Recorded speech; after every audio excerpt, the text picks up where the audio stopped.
안녕하세요. 전산회계 1급 강의를 하게 된 정혜숙 교수입니다.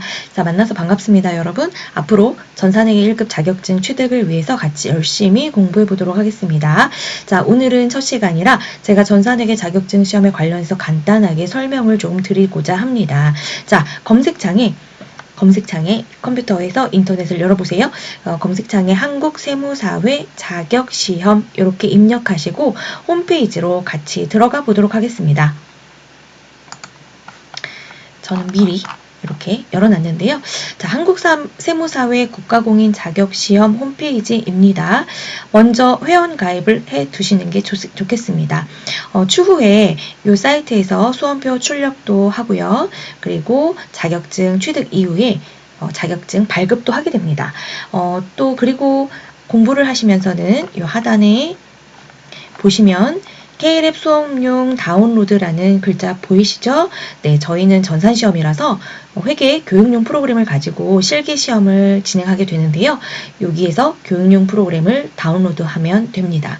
기출문제도 여기서 다운로드 할 수 있습니다. 그래서 여기 제일 먼저 시험을 우리가 준비하기에 앞서 이 사이트에서 회원 가입하시고 사진도 예쁜 걸로 등록해 놓으시고요. 그리고 추후에 원서 접수, 수험표 출력, 그 다음에 기출문제 다운로드, 그 다음에 수업용 프로그램 다운로드도 이 홈페이지에서 진행한다라고 말씀드리고 싶습니다. 자격증에 관련한 여러 가지 정보들도 여기 사이트에서 확인하실 수 있으니까요. 추후에 시간 내셔서 한번 둘러보시면 좋겠습니다. 자, 저는 교재로 들어가서 자격증 관련한 수업을 진행해 보도록 하겠습니다. 전산회계 1급 자격증 첫 시간인데요. 자, NCS를 적용한 재무회계 2회 여기 파트를 진행하도록 하겠습니다. 자, 우선 이제 저희 자격증 시험은 이론이 30%의 비중을 가지고 있고요. 실기는 70%의 비중을 가지고 있습니다. 네, 이론은 15문제 이고요. 각 문항당 2점이 됩니다. 그래서 30점의 배점을 가지고 있다. 그래서 이론과 실기 합쳐서 70점 이상이면 자격증 합격이다라고 보실 수가 있습니다. 우리 자격증 시험이 조금 배점이 높습니다. 60점인 국가기술 자격시험 많이 응시해 보셨을 것 같은데요. 저희가 70점 이상이 합격선이라서 조금 마음의 부담이 있으실 수도 있는데요.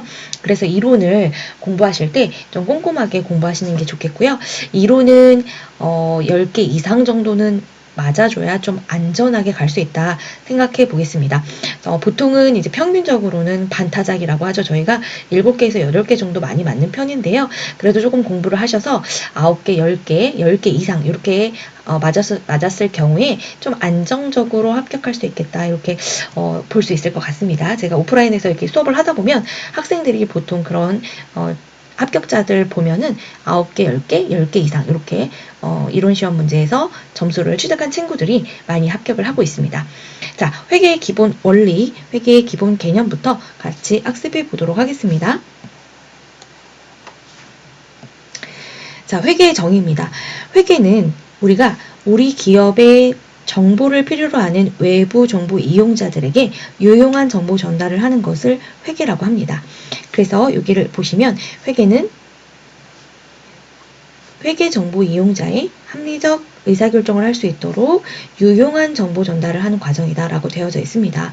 네, 여러 이해관계자들이 우리 회사의 우리 기업의 정보에 대해서 궁금해할 수 있겠죠? 그러면 우리는 그 정보 이용자들에게 정보 전달을 하게 됩니다.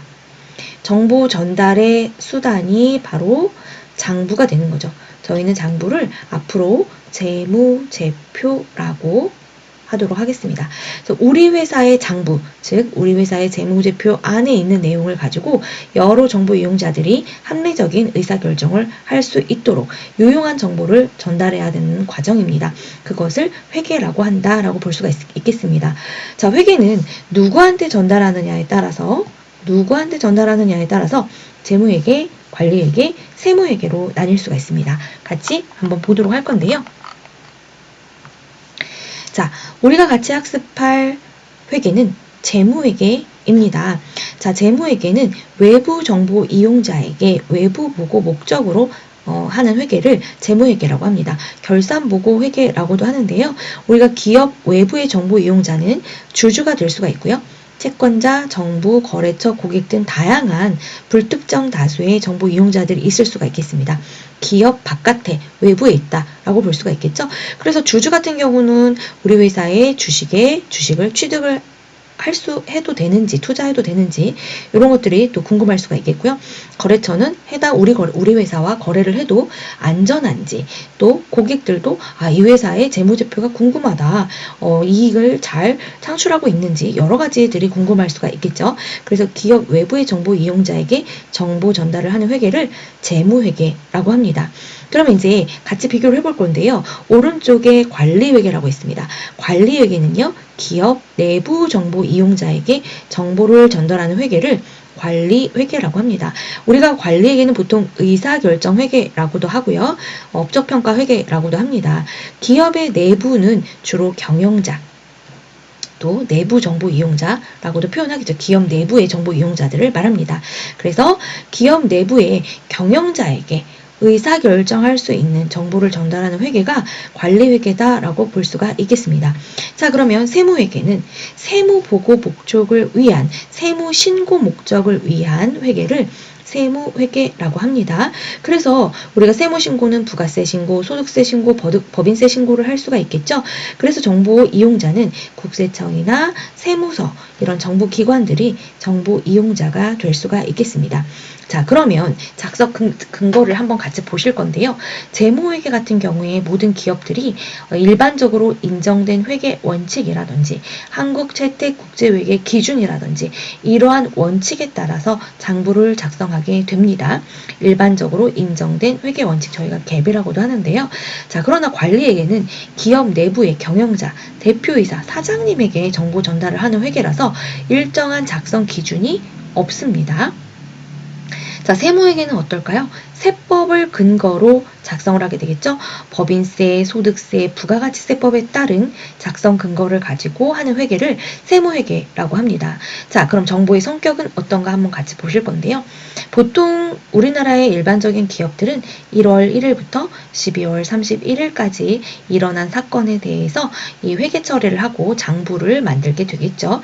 그래서 이거를 가지고 이렇게 보고를 하게 되는데요.